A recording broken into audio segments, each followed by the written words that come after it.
Если какие-то проблемы у меня, я никогда не показываю это на сцене. Я пытаюсь показать красоту танца, хореографию нашу красивую, крымско-татарскую именно хореографию, красоту нашего великолепного танца, крымско-татарского, нашу грацию.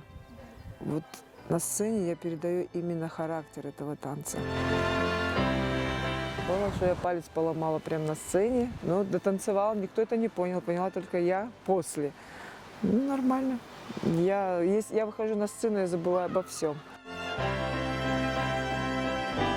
Насколько себя помню, столько и танцую. С детства, с самого малого детства я занимаюсь хореографией, именно крымско-татарской хореографией. Приехав из Узбекистана, это было в 1989 году, я записалась в кружок Яшиляда. Мне очень хотелось танцевать. Я увидела объявление и записалась. При школе у нас был коллектив Эльзара Баталова и мама Зера Ханум.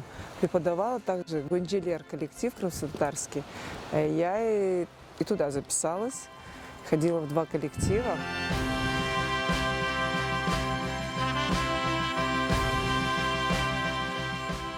Отец был против. Но благодаря бабушке Нурия Бита, она вот настойчиво, это мать моего отца, она настойчиво говорила, пусть ребенок, вот он хочет работать по этой профессии, пусть идет учиться, пусть работает, не трожь ее.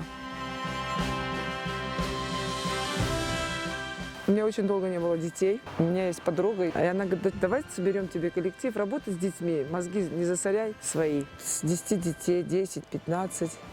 Как сказать, душу вкладывала в этих детей, я понимала каждого ребенка.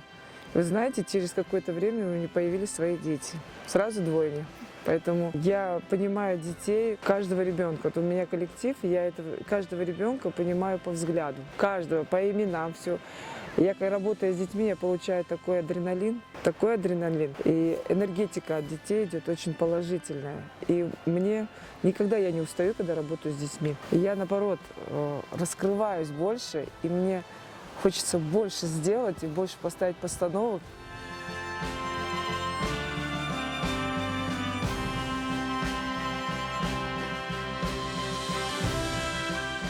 Если мне скажет ребенок, блинчики хочу, я могу в 5 утра, в 4 утра, я могу в 3 часа утра нажарить, приготовить. Это у меня не проблема.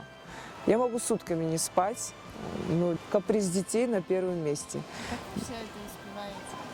Успеваю. Вот адреналин детей. Муж очень хорошо к этому относится, он это уже привык, поэтому...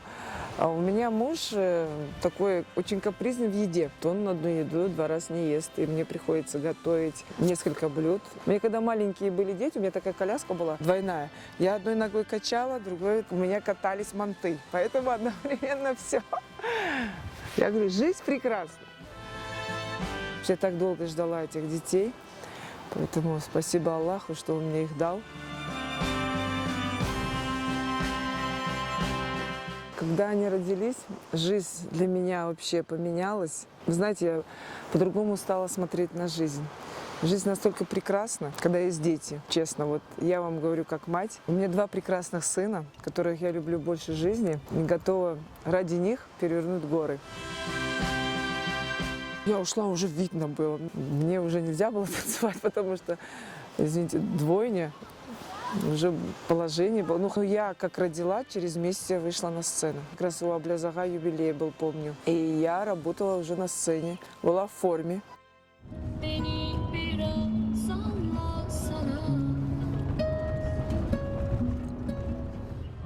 Я очень люблю ездить за рулем. Это успокаивает.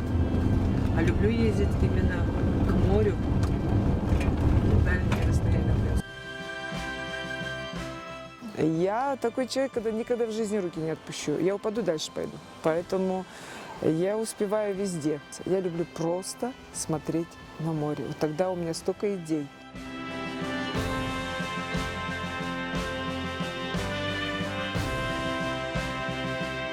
Жить и наслаждаться каждой минутой.